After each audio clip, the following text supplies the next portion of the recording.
Então, eu vou começar falando, né, do anúncio de uma agonia, né, que houve já há bastante tempo, no início da década de 90, quando um cidadão chamado Paulo Puterman escreveu um livro, publicado no Brasil, que se chamava Indústria Cultural, Agonia de um Conceito. Então, o ponto de partida, né, da minha fala aqui hoje é o que teria acontecido. A indústria cultural estaria em agonia até hoje? Ela teria já morrido, né? Então, naturalmente, pelo título da minha palestra, fica claro que não, né? Que ela não morreu, mas que ela se transformou. Nós temos 2.0, para usar um pouco a linguagem da tecnologia, quando contemplado, né, com uma nova versão, né? Bom, então começo falando um pouco da origem da indústria cultural. É interessante que desde meados para o final do século XIX, existia uma indústria artesanal do entretenimento, não é? Que se transformou radicalmente a partir da apropriação de invenções exatamente daquele período, né? Como o gramofone, o cinema, o rádio, etc. Isso deu origem, né, ao que veio a ser criticamente colocado na década de 1940 por Adorno e Horkheimer, sob a rubrica de indústria cultural. Isso aconteceu primeiramente na Europa, nos países mais industrializados da Europa, principalmente França, Grã-Bretanha. A partir de inícios do século XX, houve uma migração, né, do desenvolvimento principal da indústria cultural para os Estados Unidos da América, né, e por volta de 1915, houve uma migração ainda interna nos Estados Unidos, da costa leste para a costa oeste norte-americana, né? Bom, então, a crítica do Adorno Horkheimer, eu resumo ela em 5 operadores, né?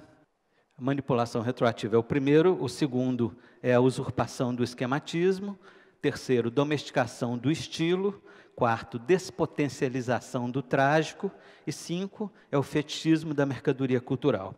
Começando então com a manipulação retroativa, a indústria cultural ela é muito poderosa no sentido do seu público achar que está escolhendo coisas quando na verdade está sendo, no mínimo, induzido a fazer aquelas escolhas, né? E isso é manipulação. Por que é retroativa? Porque tudo que é oferecido pela indústria cultural é baseado exatamente em demandas latentes no seu público, né?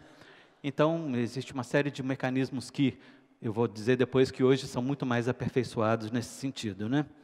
O segundo momento, que é a usurpação do esquematismo, esse é conceitualmente mais complexo, porque remete ao conceito de esquematismo, que é um conceito que vem de Immanuel Kant, um filósofo alemão, né, do século XVIII, que ele dizia o seguinte, que nós temos uma sensibilidade, um sensorium, né, e nós temos o nosso entendimento, a nossa razão. E eles são duas faculdades, digamos, né, da nossa mente, para falar de um modo geral, do nosso ânimo, completamente separadas, e que é necessário um mecanismo que faz parte também do nosso ânimo, que faz a ligação entre o que nós percebemos e o modo como nós processamos as informações do nosso sensório. Esse mecanismo é exatamente o esquematismo, não é? E ele, tal como Kant concebeu, é alguma coisa que, como Kant diz, vem das profundezas da alma. É um segredo oculto nas profundezas da alma de um determinado sujeito, não é? A indústria cultural, a ideia é que ela usurpe dos sujeitos essa faculdade de esquematismo, porque ela oferece produtos audiovisuais, por exemplo, que já vêm com a sua própria interpretação, digamos assim, colada neles próprios, né? A domesticação do estilo, né? O estilo é um conceito que na estética existe, para falar a verdade, desde a antiguidade, mas é um conceito que ganhou relevo na estética a partir do século XVIII, XIX, e ele sempre queria dizer o seguinte, que os grandes artistas, os grandes criadores da chamada grande arte burguesa, etc., eles estavam subordinados a determinadas formas para suas criações, mas eles tinham liberdade para, dentro daquilo, continuarem criando e propondo coisas novas, etc. E que a indústria cultural, ela faz com o estilo exatamente o contrário, ela impede os padrões, as formas são tão violentamente, né, imóveis, estáticas, que não há como que esse momento de criação do artista valer, né? O trágico, tradicionalmente, desde a tragédia grega, era um momento de confronto de um indivíduo com potências universais, né? E isso, quer dizer, sempre dava uma esperança de que os indivíduos poderiam se ver, né, com essas potências que os transcendiam muito na sua força, etc. Mas, na indústria cultural, o Adorno e Horkheimer dizem que o trágico é reduzido a uma fórmula que eles mesmo no texto original alemão, eles usam em inglês, que é assim, getting into trouble and out again, né? Então, assim, o trágico é reduzido a um imbróglio em que o protagonista entra e o final do filme, ou da novela, do que for, é realmente sair daquilo e a coisa se reduz a isso, né? Bom, o último é o fetichismo da mercadoria cultural, que é um entrecruzamento, digamos, de duas tendências importantes, né? Novamente o Kant, mas agora não mais a sua epistemologia, mas a sua estética. Ele dizia que o objeto estético, ele é uma finalidade sem fim, porque ele sugere a existência de um propósito para aquele objeto, mas ele não explicita qual seria essa finalidade, não é? Por outro lado, a indústria cultural, ela não vende apenas produtos, mas ela vende status, não é? E faz parte do status que a indústria cultural vende, exatamente os seus produtos parecerem que não estão voltados para uma finalidade, quando na verdade estão, que é a finalidade dos ditames do mercado. Então, esse é o fetichismo da indústria cultural. Bom, a indústria cultural de hoje, que foi chamada já de indústria cultural global e outras denominações, eu chamo de indústria cultural 2.0, ela está submetida a duas grandes questões. A primeira foi uma mudança geopolítica muito importante que ocorre a partir do início dos anos 90, que é o fim da Guerra Fria, o início da globalização, não é? Que fez com que a indústria cultural ela fosse realmente globalizada. A ideia do McLuhan de uma Global Village, desde os anos 60, ela realmente só pode ser realizada pela primeira vez a partir do início da década de 90.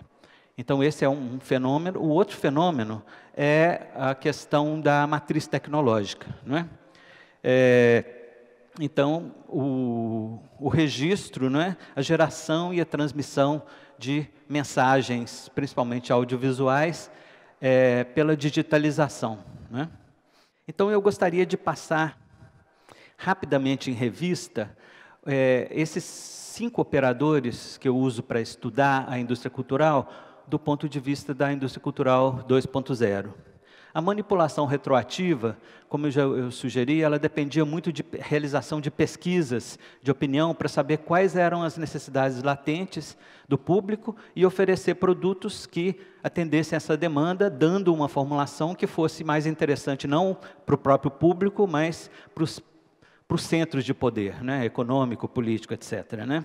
A flexibilidade dos meios digitais hoje, ela possibilita exatamente uma sofisticação muito maior nessa pesquisa sobre as demandas latentes, né? A usurpação do esquematismo, ela dependeu muito, para se consolidar, do realismo dos meios tecnológicos, né? Como os meios digitais são muito mais realistas, então houve também um aumento na possibilidade de usurpação do esquematismo pela indústria cultural 2.0, né? Houve a possibilidade de uma difusão muito maior, digamos, de um acesso muito maior pelos criadores aos meios de criação e de difusão, isso é evidente, a gente tem que conceder isso com toda tranquilidade, não é? Talvez em relação a isso, tenha se criado, assim, talvez pequenas indústrias culturais paralelas à indústria cultural mainstream, mas essa indústria cultural mainstream, ela aumentou ainda, digamos, a sua rigidez nos padrões, não é? A despotencialização do trágico 2.0 tem a ver com um aumento nas tendências de espetacularização, né, que era um recurso usado já para despotencialização do trágico na indústria cultural convencional, né? E principalmente em relação à catarse. A catarse é esse mecanismo de purificação das emoções que Aristóteles estudou na sua poética, né? E que o Adorno e Horkheimer chegaram à conclusão que era algo típico dessa despotencialização do trágico, né? Então, hoje, a indústria cultural 2.0, ela continua e também aperfeiçoou exatamente esses mecanismos catárticos, né, nas massas e tal, e principalmente falando da indústria cultural 2.0, ligada à grande indústria realmente, né? Exatamente, aquela ideia do getting into trouble and out again, né? Pode agora ganhar contornos, né, antes impensados, tendo em vista os efeitos mais realistas, né, do que nunca que os meios digitais proporcionam, né?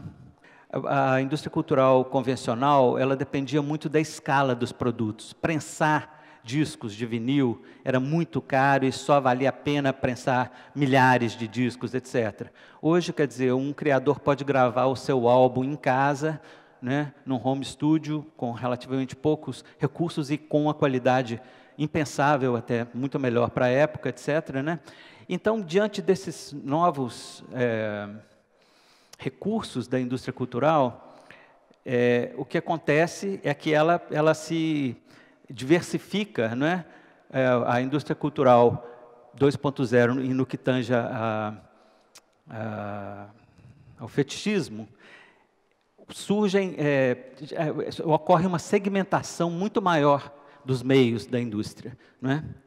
Então, por exemplo, a questão dos recursos tecnológicos, sim, a ideia da capilarização, né, dos recursos, os criadores, não só os criadores, o público tem capacidade de resposta, não é?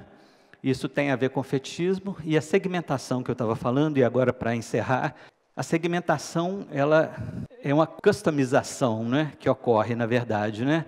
Então, produtos voltados cada vez mais com público, em vez de lucrar na economia de escala, lucrar na possibilidade de maior valor agregado aos produtos, né?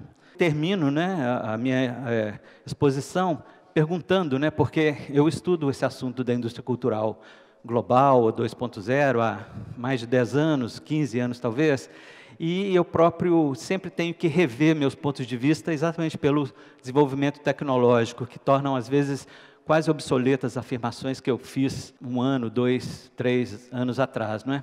Então, eu deixo a pergunta no ar, não é? Qual que seria, então, o próximo desenvolvimento da indústria cultural? Ok? É isso, muito obrigado.